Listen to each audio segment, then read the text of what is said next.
un patronato 2.0? È un patronato che si apre all'evoluzione, all'innovazione, al cambiamento, ma non solo perché è costretto dalla riforma legislativa intervenuta con la 190 del 2014, la legge di stabilità, ma anche proprio per volontà, per convinzione, perché pensiamo che questo terzo millennio che ci aspetta, ecco, porti con sé tanti nuovi bisogni, tante nuove modalità di, come dire, vivere il rapporto tra il cittadino e la pubblica amministrazione, tanta complessità in più, tanta disuguaglianza in più, e quindi la necessità di soggetti come i patronati che ancora oggi e in modo appunto rinnovato sappiano essere quei terminali, quei luoghi, le possibilità di incontro e di pubblico servizio che permettono alle persone di accedere effettivamente all'esercizio dei diritti, alle prestazioni, e che possano contribuire a costruire un welfare anche nuovo in relazione con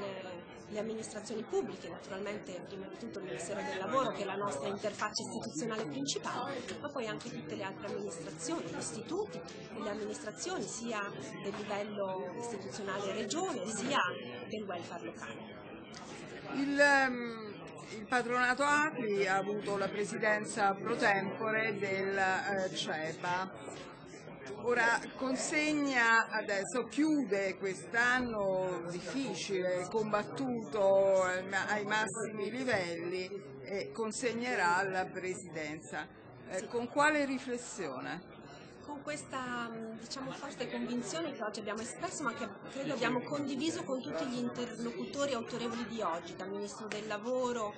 ai rappresentanti, ai direttori generali degli istituti, ai parlamentari che ci hanno raggiunto con vari messaggi, naturalmente anche ai rappresentanti di tutti e 4 i raggruppamenti, quindi di tutti i patronati. Dicevo, con questa consapevolezza forte che la riforma questa volta va attuata. Noi veniamo da una serie di situazioni nel passato in cui alla fine le norme di legge venivano lasciate un po' lì, non venivano emanati decreti attuativi, o non tutti quelli che erano previsti, e quindi in sostanza si metteva il freno a mano rispetto alla possibilità di questo servizio preziosissimo, ecco, di continuare a svolgere il suo ruolo storico, e quindi di continuare a godere, come noi abbiamo chiesto a gran voce, abbiamo anche ottenuto, del finanziamento cosiddetto pubblico, ossia del sostegno che viene da un piccolo prelievo ai contributi dei lavoratori, ma anche di appunto cambiare, e quindi di poter essere ancora più utile, ancora più vicino alla gente, ancora più pubblico servizio, e quindi di assolvere anche a compiti nuovi come la 190 indica con chiarezza.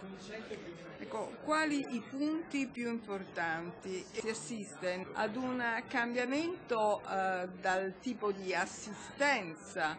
che portava il patronato ad una contribuzione per alcuni servizi da parte del cittadino. Questo è un cambiamento forte. Questo è uno dei punti, appunto, una delle possibilità che sono previste appunto dalla norma, ma che andranno poi specificati. Naturalmente attendiamo i decreti attuativi, è anche uno dei punti più delicati, perché naturalmente la previsione di un contributo da parte dei cittadini non deve assolutamente andare a riguardare quelle prestazioni, quei servizi che già rientrano nel finanziamento pubblico, perché questo è molto importante, che questo rimanga un servizio assolutamente gratuito e universale per tutti i cittadini.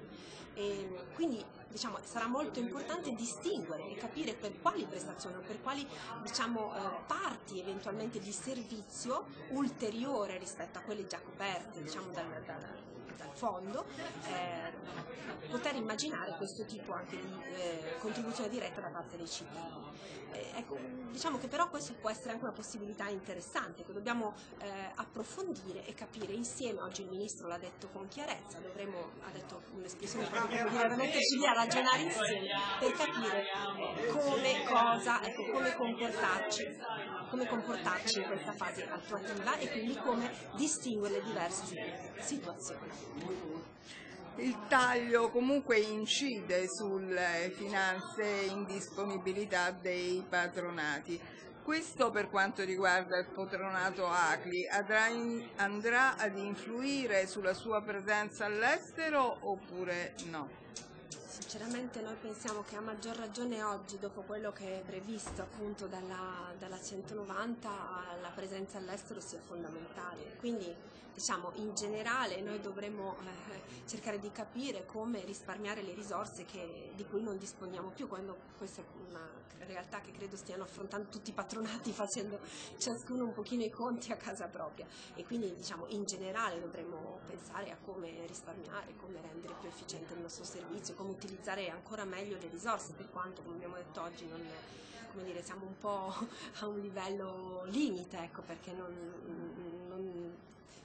si tratta, ecco, di servizi che abusino diciamo, delle risorse messe a loro disposizione, assolutamente, al contrario, anzi sono poco costosi, ecco, come abbiamo dimostrato più volte. Quindi dicevo, i risparmi saranno fatti su tutto, ma certamente non si potrà e non si vorrà rinunciare a questa presenza all'estero particolarmente significativa. Un'altra volta lo dico di nuovo, non solo perché la norma lo dice, ma anche perché noi stiamo cogliendo in Europa e nel mondo dove siamo presenti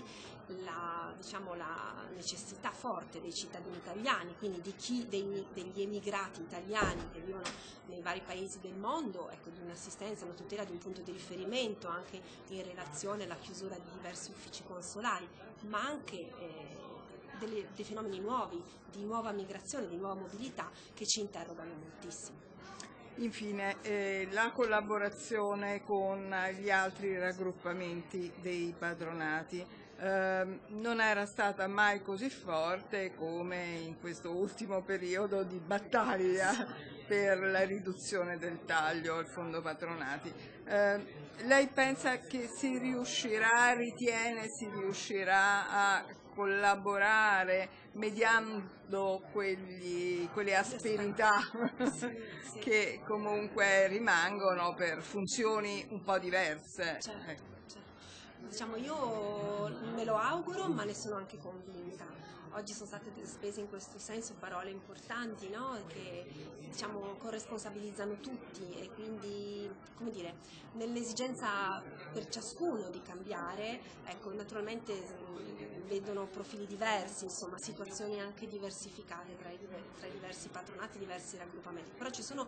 talmente tanti elementi in comune, e soprattutto a partire da questo desiderio, da questa volontà forte di tutti di essere vicini e attenti